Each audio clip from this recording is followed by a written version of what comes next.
আসসালামু আলাইকুম এভরিওয়ান, কেমন আছেন সবাই? আশা করি সবাই অনেক ভালো আছেন। মহিষের দই খেয়েছেন? মহিষের দই দিয়ে শরবত খেয়েছেন কখনো?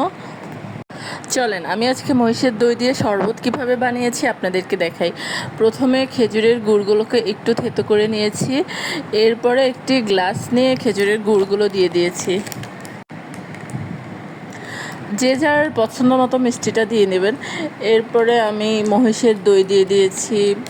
দই দেওয়ার মহিষের দইয়ের মধ্যে কেমন জানি একটা গন্ধ আছে, ওইটা দূর করার জন্য আমি একটু লেবুর রসও দিই। তাছাড়া এটা একটু টেস্টটাও এনহ্যান্স করে, এই জন্য আমি লেবুর রস দিই। আসলে টক মিষ্টিটা আপনারা আপনাদের পছন্দ মতো দিতে পারেন। এই তো এরপরে পানি দিয়ে ফেলছি, পানি দিয়ে খুব ভালোভাবে নেড়ে নেড়ে চেড়ে নিই, যাতে মহিষের দইটাও আর গুড়টা একসাথে মিক্সড হয়ে যায়, সে কারণে নেড়ে চেড়ে নেই। দইয়ের শরবত কিন্তু শরীরের জন্য অনেক উপকারী, আর বিশেষ করে এই গরমে তো এর তুলনাই নেই।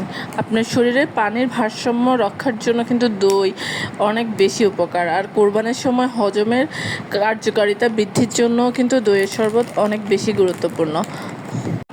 এই তো আমার দইয়ের শরবত বানানো শেষ। এভাবে একবার বানিয়ে খাবেন, দেখবেন অনেক মজা। কোনো রকমের ফ্লেভারই পাওয়া যায় না মহিষের দইয়ের। ভালো লাগবে। আল্লাহ হাফেজ।